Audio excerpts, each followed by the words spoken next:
Good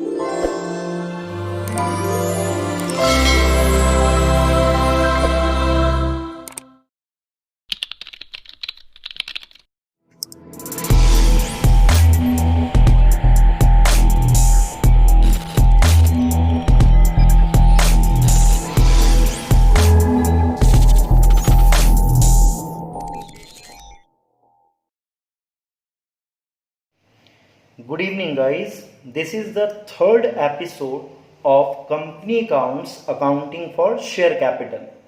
So, guys, first of all, I will discuss that whatever the topics to be covered in this chapter. मैं आपको बताने जा रहा हूँ इस तीसरे एपिसोड में कि इस पूरे कंपनी अकाउंट्स के अंदर जो अकाउंटिंग फॉर शेयर कैपिटल के अकाउंटिंग है उसमें कितने टॉपिक्स पढ़ने हैं।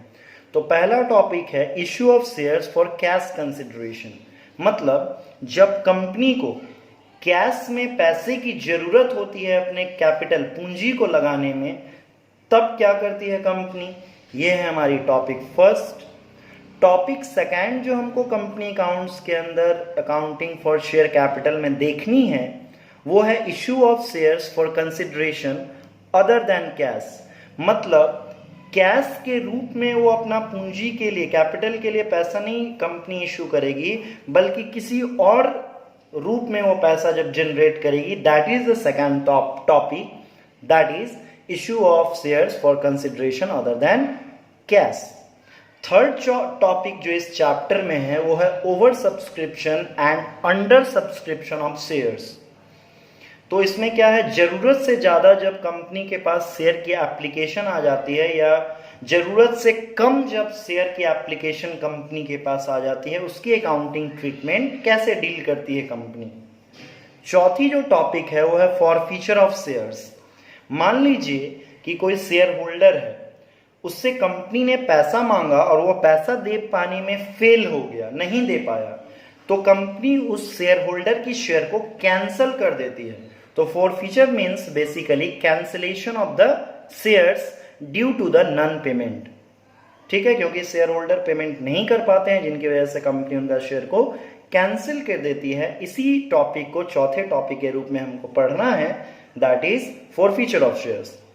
पांचवी और लास्ट टॉपिक जो इस चैप्टर के अंदर हमको देखनी है वो है रीइश्यू ऑफ फॉरफिटेड शेयर। अब जो कैंसिल करके शेयर कंपनी अपने पास ले आई है उसको तो अंडा देने के लिए रखेगी नहीं, उसको फिर से री इशू करेगी, दोबारा इशू करेगी, तो उसकी अकाउंटिंग ट्रीटमेंट क्या होगी। तो सबसे पहले, जैसा कि हमने पिछले सेशन या एपिसोड सेकंड में भी देखा था, पहले टॉपिक के बारे में हम लोगों ने डील की थी, that is issue of shares for cash consideration. जब कंपनी को कैश के रूप में अपने कैपिटल के लिए पूंजी के लिए पैसा चाहिए होता है, तब वो क्या अकाउंटिंग ट्रीटमेंट और क्या जर्नल एंट्री करती है अपने बुक्स ऑफ अकाउंट में। इसको हम एपिसोड 2 में कंटिन्यू किए थे, उसी को हम आगे यहाँ पे एपिसोड 3 में बढ़ाने जा रहे हैं फर्स्ट टॉपिक को। तो जैसा कि हमने अपने पिछले एपिसोड सेकंड में भी इस टॉपिक फर्स्ट के बारे में थोड़ी डिस्कशन कर ली थी, लेकिन आज आपको मैं सिस्टमेटिक तौर पे डिस्कशन को कंटिन्यू कर रहा हूँ। देखिए, अकाउंटिंग फॉर शेयर कैपिटल के अंदर जो पहली टॉपिक है कि issue of shares bye the company for cash consideration, कि जब कंपनी अपनी शेयर्स को कैपिटल या स्टॉक मार्केट में पैसा को लेने के लिए, कैपिटल के लिए, पूंजी के लिए जब पैसा लेती है कंपनी पब्लिक को शेयर्स इशू करके, उस समय क्या जर्नल एंट्री होती है और कैसे होती है, उसी की हम डिस्कशन आज कर रहे हैं। तो जैसा कि लिखा हुआ है, आप देख रहे हो, issue of shares for cash consideration, that is topic 1। तो इसमें दो तरह से कंपनी काम कर सकती है। कोई कंपनी इंस्टॉलमेंट मेथड में पैसा लेती है शेयर होल्डर से शेयर को इशू करके, तो कोई कंपनी एक बार में ही पैसा ले लेती है। फॉर एग्जाम्पल, एक शेयर की प्राइस अगर 10 रुपये है किसी कंपनी की, तो अगर इंस्टॉलमेंट में कंपनी पैसा ले रही है, तो मान लो कि वो 2 रुपया पहले मांगी, फिर 4 रुपया मांगी, 6 रुपया हुआ, फिर 2 रुपया मांगी, 8 रुपया हुआ, फिर 2 रुपया मांगी, 10 रुपया हुआ, मतलब 4 इंस्टॉलमेंट में ऐसे पैसा ली कंपनी। इसको कहेंगे इंस्टॉलमेंट मेथड से इश्यू ऑफ शेयर्स कैश के लिए पैसा लेना कंपनी के द्वारा। और जब 10 का 10 रुपया एक ही बार में कंपनी मांग ले शेयर होल्डर से शेयर को इश्यू करके, तो उसको बोलेंगे वन टाइम पेमेंट मेथड, या इसको अकाउंटिंग में बोलते हैं लंपसम पेमेंट मेथड। तो आइए हम बारी बारी से इंस्टॉलमेंट पेमेंट मेथड की जनरल एंट्री जो कंपनी अपने बुक्स ऑफ अकाउंट्स में करेगी उसको देखेंगे, फिर लमसम पेमेंट मेथड की जो जनरल एंट्री शेयर की इशू करके कंपनी अपने बुक्स ऑफ अकाउंट में करेगी उसको भी देखेंगे। दोनों बहुत इंपॉर्टेंट है पूरी की पूरी अकाउंटिंग फॉर शेयर कैपिटल के लिए। तो चलिए हम डिस्कशन करते हैं पहली topic, issue of shares for cash consideration, वो भी इंस्टॉलमेंट मेथड पेमेंट जब कंपनी लेती है तब के बारे में। तो आप देख रहे हो यहाँ पे 2 रुपये है, प्लस 3 रुपये है, प्लस 3 रुपये है, फिर 2 रुपये है। तो ये पहला जो इंस्टॉलमेंट है एप्लीकेशन फॉर्म का पैसा है जो कंपनी डिमांड करती है एप्लीकेशन फॉर्म देने के टाइम शेयर होल्डर को। दूसरा जो पैसा है ये जब कंपनी ट्रांसफर करती है ओनरशिप, मीन्स अलॉटमेंट जब होता है शेयर्स का या रजिस्ट्रेशन होता है शेयर होल्डर के नाम पे कंपनी कर देती है, उसका ये सेकेंड इंस्टॉलमेंट है। तीसरे जो इंस्टॉलमेंट 3 रुपया देख रहे हो आप, उसको कंपनी कहती है फर्स्ट कॉल के पैसे। और यहाँ के बाद तो आपको इंस्टॉलमेंट बचा नहीं है, तो इसी को सेकेंड या फिर फाइनल कॉल भी कह सकते हो, सेकेंड एंड फाइनल कॉल। देखो सब मिला के 2 3 5 3 8 2 10 रुपये पुर गई, मतलब एक शेयर का इस एग्जाम्पल में पैसा कितना है, एक शेयर की प्राइस 10 रुपीज़। तो इसी एग्जाम्पल को लेके मैं समझाने जा रहा हूँ। तो जब कंपनी अपनी एप्लीकेशन फॉर्म उतारती है शेयर या स्टॉक मार्केट में, तो सबसे पहले एंट्री क्या करती है कंपनी अपने बुक्स ऑफ अकाउंट्स में? सबसे पहले कंपनी के पास ये एप्लीकेशन का 2 रुपया आता है शेयर से। तो कंपनी के पास जो पैसा आता है उसको डेबिट करते हैं, जैसा हमने पिछले एपिसोड में भी डिस्कस किया है। अब ज़्यादा क्लियरली जानने के लिए, अच्छी अंडरस्टैंडिंग डेवलप करने के लिए एपिसोड 2 देखो हमारा। कंपनी के पास से एप्लीकेशन फॉर्म का पैसा आया तो बैंक अकाउंट डेबिट, और कंपनी के पास से उतने शेयर एप्लीकेशन का फॉर्म चला गया, तो जो चला गया वो शेयर एप्लीकेशन अकाउंट क्रेडिट। हमने नरेशन भी लिख दिया है, being application money received by the company on the share application form. अब पहली ही एंट्री की जो सब एंट्री है, ये जो पैसा एप्लीकेशन फॉर्म के थ्रू आया है कंपनी के पास, तो कंपनी का अपना पैसा तो है नहीं, कंपनी ने शेयर के कैपिटल के लिए पैसा जनरेट किया है, पूंजी के लिए ही ना पैसा जनरेट किया है शेयर को उतार के कैपिटल या स्टॉक मार्केट में। तो कंपनी का सेकेंड एंट्री जो फर्स्ट के अंदर है सब एंट्री, कि शेयर एप्लीकेशन से जो पैसा कंपनी के पास आया था उस पैसे को जहां का पैसा था कैपिटल अकाउंट का था, शेयर के कैपिटल अकाउंट में कंपनी ने ट्रांसफर करके रख दिया है। तो इसलिए शेयर एप्लीकेशन से जो कंपनी के पास पैसा आया था उसको कंपनी ने शेयर कैपिटल अकाउंट में जाने दिया है, मीन्स ट्रांसफर कर दिया है। मीन्स एप्लीकेशन मनी जो रिसीव्ड हुई थी कंपनी के पास पैसे एप्लीकेशन फॉर्म को दे के, वो कंपनी ने कंसर्न जिस चीज़ का पैसा था शेयर के कैपिटल का उसमें ट्रांसफ़र कर दिया है। ये थी हमारी पहली एंट्री जिसके अंदर 2 एंट्री होनी थी, हमने कर दी।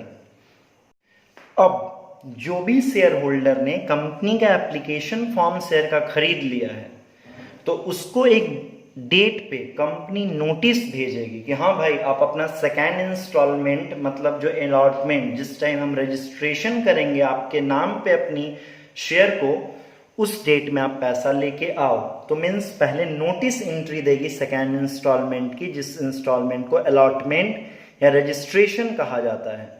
तो उसकी नोटिस जब देगी तो कंपनी क्या सोचेगी कि शेयर अलॉटमेंट का पैसा हमको आने वाला है इसलिए डेबिट, और इस पैसे को हम शेयर कैपिटल अकाउंट में ट्रांसफर करेंगे, मतलब उसमें चला जाएगा शेयर कैपिटल अकाउंट में, इसलिए शेयर कैपिटल अकाउंट क्रेडिट। ऐसा सोच के कंपनी नोटिस भेज देगी जितने शेयर होल्डर ने कंपनी की शेयर की एप्लीकेशन फॉर्म लेके रखी है उनको। नरेशन भी लिख दिया है हमने, being allotment money notice send to the share holder for concern installment और for registration to their shares. अब जब शेयर होल्डर लोग पैसे लेके आएंगे, सेकेंड एंट्री की जो सब एंट्री होगी, दूसरी एंट्री, जब पैसे लेके शेयर होल्डर आएंगे तो कंपनी के पास पैसा आएगा सेकेंड इंस्टॉलमेंट का अलॉटमेंट वाला, तो कंपनी पैसा लेगी, मीन्स बैंक अकाउंट डेबिट, और उतना तक का अलॉटमेंट का उसके पास से अधिकार कंपनी के पास से चला जाएगा। तो उसको जाने देगी कंपनी, मीन्स शेयर अलॉटमेंट का उतना अधिकार जितना शेयर को अलॉट कर दी कंपनी, शेयर होल्डर के नाम पे चला गया, इसलिए शेयर अलॉटमेंट अकाउंट क्रेडिट। हमने नरेशन भी लिख दिया है, being the allotment money received on the notice sent to the concerned shareholders। इसमें आप देख रहे होंगे कुछ ग्रीन से एक दो एंट्री लिखी गई है, स्काई ब्लू से भी एक दो एंट्री लिखी गई है। तो इसकी मैं बताऊंगा चीजों को, कुछ चीजों को समझाने के बाद। जैसा कि आप इस वीडियो में देख रहे हो, लिखा हुआ है 2, मीन्स ये एप्लीकेशन की कंपनी की इंस्टॉलमेंट थी जो कंपनी ने पैसे ले लिए हैं, इसको कंसर्न्ड को शेयर कैपिटल अकाउंट में ट्रांसफर भी कंपनी ने कर दिया है।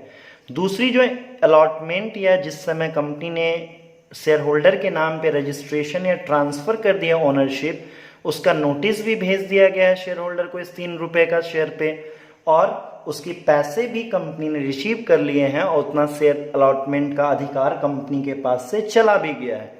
अब जो तीसरी देखो इंस्टॉलमेंट आ रही है, इसको हम कहते हैं फर्स्ट कॉल, जो कि 3 रुपए का है। इस एग्जाम्पल में हमने उसी एग्जाम्पल को कैरी किया है। तो अब इस पे कंपनी फिर नोटिस भेजेगी जिसके नाम पे उन्होंने ओनरशिप या फिर अलॉटमेंट शेयर को कर दिया है।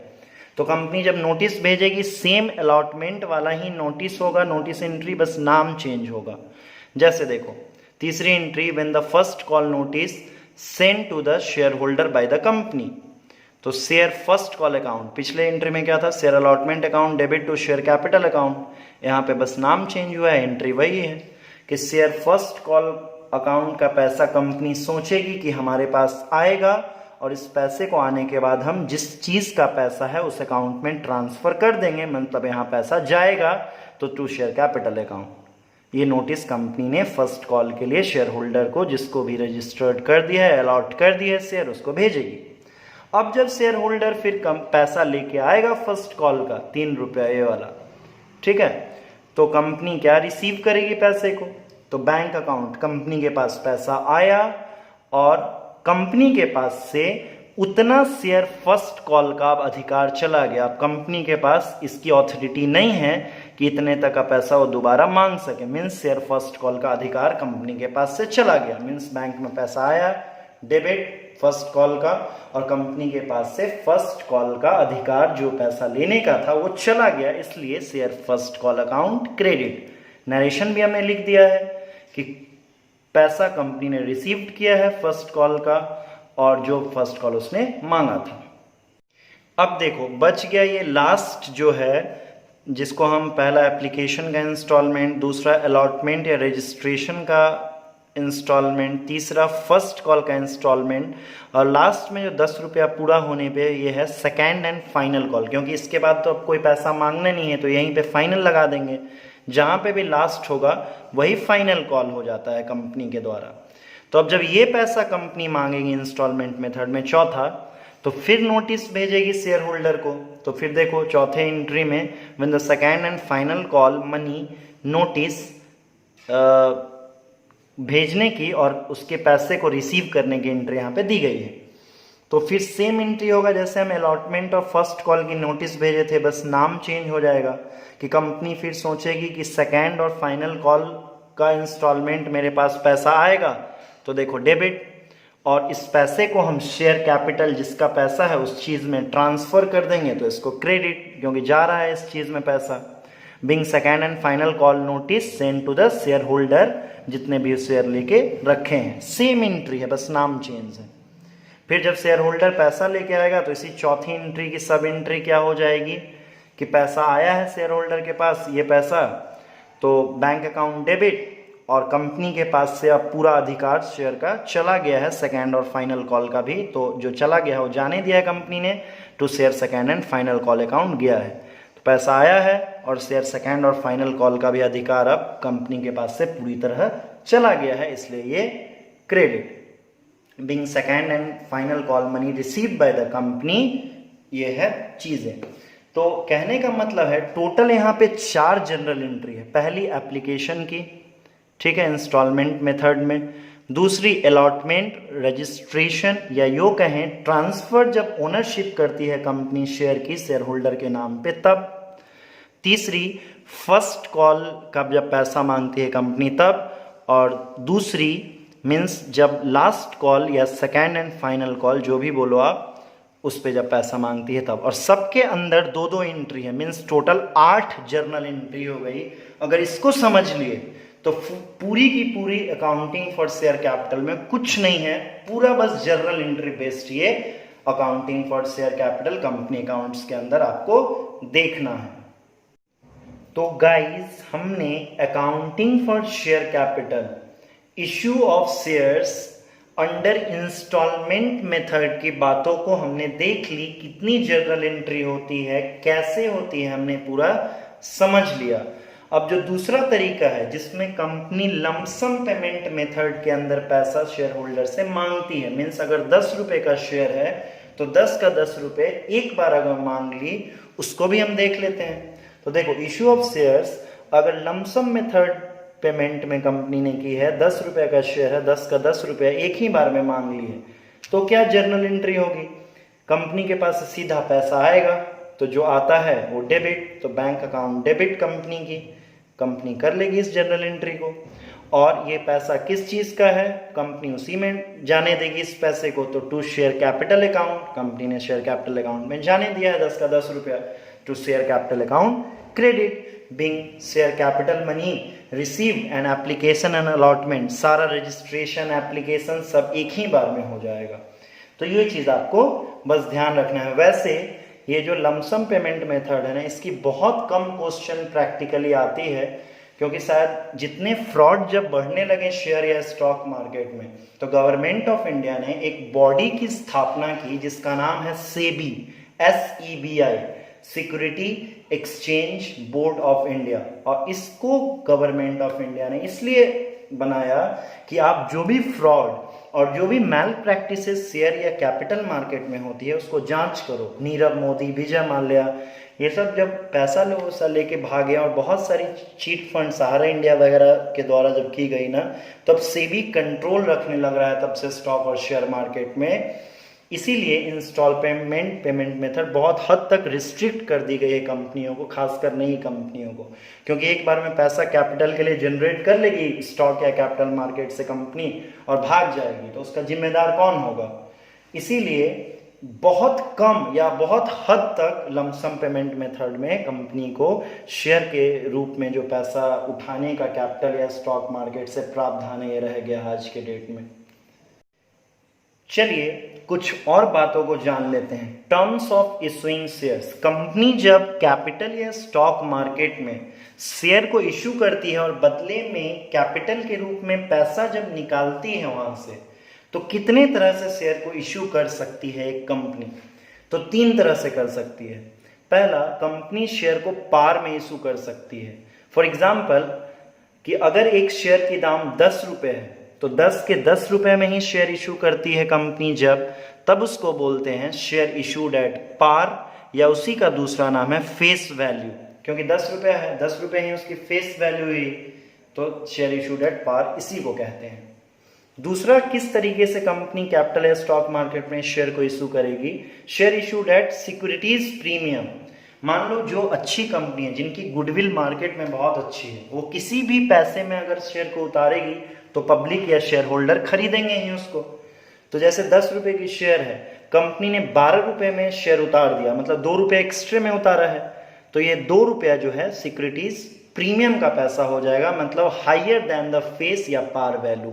इस तरह से जब शेयर उतारती है तो इसको कहते हैं share issued by the company at securities premium.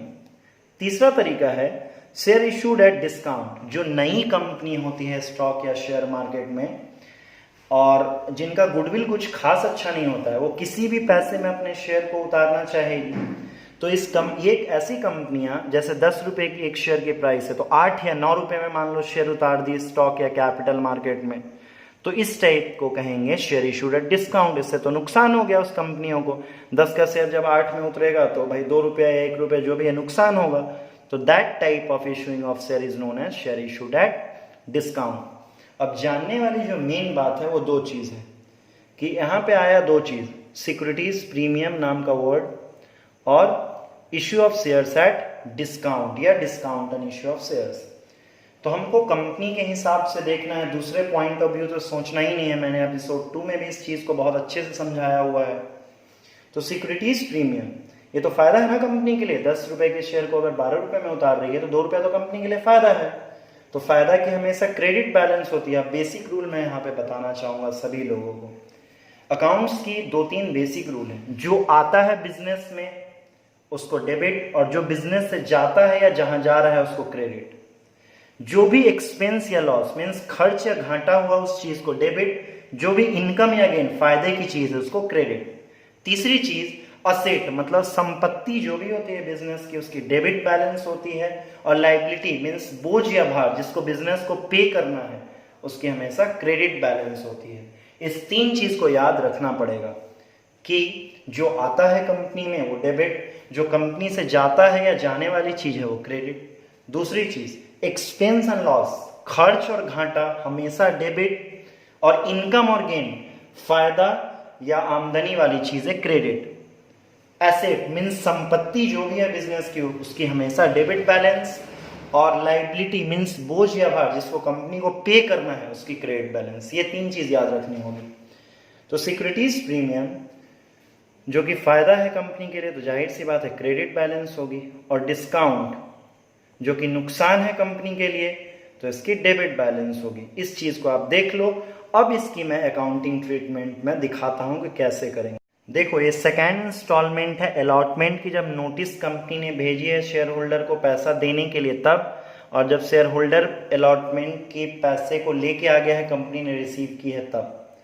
तो मान लो कि जैसे मैंने एग्जाम्पल जो लिया था उसमें 2 रुपये लेना था कंपनी को एप्लीकेशन में, 3 रुपये लेना था इंस्टॉलमेंट मेथड में अलॉटमेंट में, फिर 3 रुपये लेना था फर्स्ट कॉल में और 2 रुपये लेना था सेकेंड एंड फाइनल कॉल में। तो अलॉटमेंट का जो ये 3 रुपये लेना था, यहाँ पे मैं एक एग्जाम्पल को लेके चल रहा हूँ। जैसे अगर कंपनी ने डिस्काउंट में शेयर को इशू किया है तो नोटिस के समय ही कंपनी नोटिस के समय ही शेयर होल्डर को बताएगी कि भैया आप जो पैसा लेके आना शेयर अलॉटमेंट का वो 1 रुपया कम लेके आना। मीन्स यहाँ पे 9 रुपया होगा और यहाँ पे 1 रुपया होगा। 9 1 10 हो गया, और 2 शेयर कैपिटल अकाउंट फिर 10। डेबिट में 9 1 10 हो गया और क्रेडिट में भी 10 हो गया। ये था पहला केस कि अगर डिस्काउंट में कंपनी शेयर इशू करती है, मान लो वो डिस्काउंट अलॉटमेंट के समय हो, तो share allotment account debit, discount क्योंकि नुकसान है तो उसकी डेबिट बैलेंस जैसा मैं बता चुका, इसलिए discount and issue of share account debit, और 2 शेयर कैपिटल अकाउंट। 9 रुपया शेयर अलॉटमेंट में, 1 रुपया डिस्काउंट की, और शेयर कैपिटल पूरी की पूरी 10 रुपये। अब दूसरा केस इसी में, मान लो कंपनी ने सिक्योरिटीज प्रीमियम में शेयर इशू किया है, 10 रुपये के शेयर को 12 रुपये में इशू किया है, तो कंपनी के लिए तो फायदा है। तो एंट्री क्या होगी, शेयर अलॉटमेंट का पैसा कंपनी नोटिस भेजेगी कि आने वाला है, मतलब कितना आने वाला है 10 रुपया। शेयर कैपिटल अकाउंट क्रेडिट 10 रुपया, और 2 शेयर सिक्योरिटीज प्रीमियम अकाउंट 2 रुपया। मीन्स यहाँ पे 10 + 2 12 पूरा डेबिट हो जाएगा शेयर अलॉटमेंट का, क्योंकि कंपनी के पास तो पूरा 12 रुपया आएगा, पूरा पैसा वो ऐसा सोचेगी कि आ रहा है। तो शेयर अलॉटमेंट अकाउंट डेबिट, और 2 शेयर कैपिटल में 10 रुपया क्रेडिट, और 2 शेयर सिक्योरिटीज प्रीमियम अकाउंट में 2 रुपया क्रेडिट। 12 हो गया डेबिट क्रेडिट। और जब पैसे रिसीव करेगी तो फिर पूरा 12 का 12, दूसरे एंट्री में बैंक अकाउंट डेबिट पूरा 12 रुपया, 2 शेयर अलॉटमेंट अकाउंट पूरा 12 रुपया। और ये जो डिस्काउंट या फिर सिक्योरिटीज प्रीमियम की जो बात है, कंपनी पार में इशू कर रही है शेयर, तब तो जैसे नॉर्मल जनरल एंट्री में पूरा बताया वैसे ही होगी। लेकिन अगर डिस्काउंट या सिक्योरिटीज प्रीमियम में इशू कर रही है कंपनी शेयर को, तो चाहे वो अलॉटमेंट पे भी रह सकता है ये डिस्काउंट या सिक्योरिटीज प्रीमियम, चाहे तो वो मीन्स फर्स्ट कॉल पे भी रह सकता है, चाहे तो वो सेकेंड एंड फाइनल कॉल पे भी रह सकता है। बस इस बात का ध्यान रखना है कि डिस्काउंट और सिक्योरिटीज प्रीमियम जहां कहीं भी रहेगी हमेशा और हमेशा नोटिस एंट्री के साथ रहेगी, क्योंकि पहले पब्लिक या शेयर होल्डर को कंपनी को बताना पड़ेगा कि आपको या तो कम पैसा लेके आना है, डिस्काउंट में इशू कर रही है कंपनी शेयर तो, या फिर अगर प्रीमियम में इशू कर रही है तो ज़्यादा पैसे लेके आना है। कभी भी बैंक एंट्री वाले के साथ डिस्काउंट या सिक्योरिटीज प्रीमियम की एंट्री हो नहीं सकती है, चाहे वो जहाँ कहीं भी हो, चाहे वो अलॉटमेंट में हो, चाहे वो फर्स्ट कॉल में हो, चाहे सेकेंड एंड फाइनल कॉल में हो। जहाँ कहीं भी डिस्काउंट में शेयर इशू करने बोल रही है कंपनी या सिक्योरिटीज प्रीमियम में कह रही है, कहीं भी होगा तो नोटिस एंट्री के साथ ही लिखाएगा ये दोनों एंट्री। कभी भी रिसीविंग वाले पैसा मिलने के टाइम नहीं लिखा सकता है, याद रखना है ये चीज़ को, और समझ भी लेना है अगर थोड़ा सा कॉमन सेंस अप्लाई करेंगे आप। Discount on issue of shares और securities premium on issue of shares और issue of shares at par या फेस वैल्यू, इन तीनों तरह से कंपनी शेयर को इशू कर सकती है। और जनरल एंट्री में इसका इफेक्ट कहाँ जाएगा ये मैंने आपको क्लियर कर दिया। अब दो जो सबसे और मोर इम्पॉर्टेंट टर्म्स बच गए हैं इस पहले topic accounting for share capital में issue of shares for cash consideration के अंदर, वो हैं कॉल्स इन एरियर और calls in advance. Calls in arrear का मतलब होता है कि कंपनी ने अगर शेयर को इशू किया है और इंस्टॉलमेंट मेथड में, मान लीजिए 2 रुपया मांगा है एप्लीकेशन में, 3 रुपया मांगा है अलॉटमेंट के समय, 2 रुपया मांगा है फिर फर्स्ट कॉल के समय, और 3 रुपया मांगा है सेकेंड एंड फाइनल कॉल के समय। शेयर होल्डर ने एप्लीकेशन फॉर्म के समय तो खैर पैसा देगा ही देगा share holder. Allotment means registration या ट्रांसफ़र भी करवा लिया शेयर को अपने नाम पे, लेकिन जब कंपनी ने पहला इंस्टॉलमेंट का नोटिस भेजा तो वो पैसा लेके रिसीव देने कंपनी को आया ही नहीं, पैसा ही नहीं है तो नहीं आया होगा। तो इस सिचुएशन को कहा जाता है कॉल्स इन एरियर। इंग्लिश में अगर कहें तो when the share holders fails to pay the installment demanded by the company, that is known as calls in arrear. और इसी कॉल्स इन एरियर के चलते जो हमारी चौथी टॉपिक है इस चैप्टर के अंदर, फॉरफीचर ऑफ शेयर, वो कंपनी करती है। मीन्स कॉल्स इन एरियर, पैसा न दे पाना ही शेयर होल्डर की वो वजह रहती है जिसकी वजह से कंपनी फॉरफीचर मीन्स कैंसिल करती है शेयर को। एक और सिनेरियो हम देख लेते हैं, कॉल्स इन एडवांस।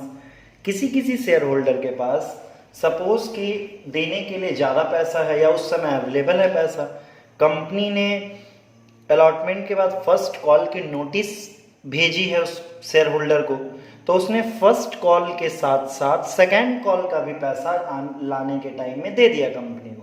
कंपनी ने मांगी थी फर्स्ट कॉल की, लेकिन वो फर्स्ट और सेकेंड कॉल दोनों का पैसा लेके आ गया यहीं पे, तो मीन्स ये पैसा तो एडवांस में दे दिया, देखिए कंपनी के लिए तो फ़ायदा हो गई फिलहाल। तो इसीलिए ये चीज़ जो है कॉल्स इन एडवांस, ये फ़ायदा है तो इसकी क्रेडिट बैलेंस, और कॉल्स इन एरियर जो कंपनी ने मांगा लेकिन शेयर होल्डर फेल कर गया देने में, ये कंपनी के लिए नुकसान है, इसलिए इसकी डेबिट बैलेंस। तो अब इसकी अकाउंटिंग इफेक्ट दिखा रहा हूँ आपको मैं। देखो ये जो सेकेंड एंट्री है हमारी, ये जो सेकेंड एंट्री थी इंस्टॉलमेंट के समय, कंपनी ने जब इंस्टॉलमेंट में सेकेंड इंस्टॉलमेंट, जिसको अलॉटमेंट या रजिस्ट्रेशन की इंस्टॉलमेंट कहते हैं, उस समय जब नोटिस भेजा था share allotment account debit to share capital account की, अलॉटमेंट का पैसा आने वाला है, उस पैसे को हम शेयर कैपिटल जहाँ का चीज़ है वहाँ पे ट्रांसफ़र कर देंगे। और जब ये पैसा आया है कंपनी के पास, तब कंपनी को पता चला है कि पैसा तो कुछ शेयर होल्डर ने दिया ही नहीं, मतलब लॉस हो गया। तो लॉस की डेबिट बैलेंस होती है, जैसा मैंने फंडामेंटल रूल में बताया आपको अकाउंटेंसी के, तो उसको डेबिट कर दिया कॉल्स इन एरियर को जितने पैसा नहीं आया है। और यही एक और अलग सिनेरियो ले लेते हैं कि कॉल्स इन एडवांस, कंपनी ने मांगा है एक इंस्टॉलमेंट का, शेयर होल्डर 2 इंस्टॉलमेंट का लेके आ गए अगले का भी, तो bank account debit, share allotment account debit to calls in advance, जितना पूरा पैसा लेके आए हैं डेबिट। शेयर कैपिटल मान लो 12 रुपया लेके आ गए हैं, तो 10 रुपया है, 12 का 12 पूरा बैंक अकाउंट पैसा आया कंपनी के पास डेबिट, 10 रुपया था इसमें शेयर अलॉटमेंट का, और 2 रुपया एडवांस जो कि अगले इंस्टॉलमेंट का था, वो दोनों मिला के क्रेडिट। तो ये कॉल्स इन एडवांस और कॉल्स इन एरियर भी कहीं पे भी हो सकती है, अलॉटमेंट पे हो सकती है, फर्स्ट कॉल पे हो सकती है, सेकंड एंड फाइनल कॉल पे भी हो सकती है, लेकिन ध्यान रखना है कि रिसीविंग एंट्री के साथ ही होंगी, मीन्स बैंक वाले एंट्री के साथ होगी। जैसा कि डिस्काउंट और सिक्योरिटीज प्रीमियम हमेशा नोटिस या ड्यू एंट्री के साथ, जब कंपनी नोटिस भेजेगी तभी ये एंट्री लिखाएगा, चाहे वो जहां पे हो, अलॉटमेंट पे हो, फर्स्ट कॉल पे हो या सेकेंड एंड फाइनल कॉल पे हो। और कॉल्स इन एरियर और कॉल्स इन एडवांस, चाहे वो जहां पे हो, अलॉटमेंट पे हो, फर्स्ट कॉल वाले एंट्री में हो या सेकेंड एंड फाइनल कॉल वाले एंट्री में हो, हमेशा रिसीविंग मीन्स बैंक वाले एंट्री के साथ ही लिखाएगा। तो दोस्तों बहुत मेहनत किया हूं मैंने इस वीडियो पे, प्लीज एक सब्सक्राइब तो आप जो भी नए हो बनता है आपका, प्लीज दोस्तों सब्सक्राइब जरूर करना, ताकि मैं इससे भी अच्छी वीडियो शायद पार्टनरशिप पे लेके आऊं। तब तक के लिए धन्यवाद। Thank you for watching the video till and.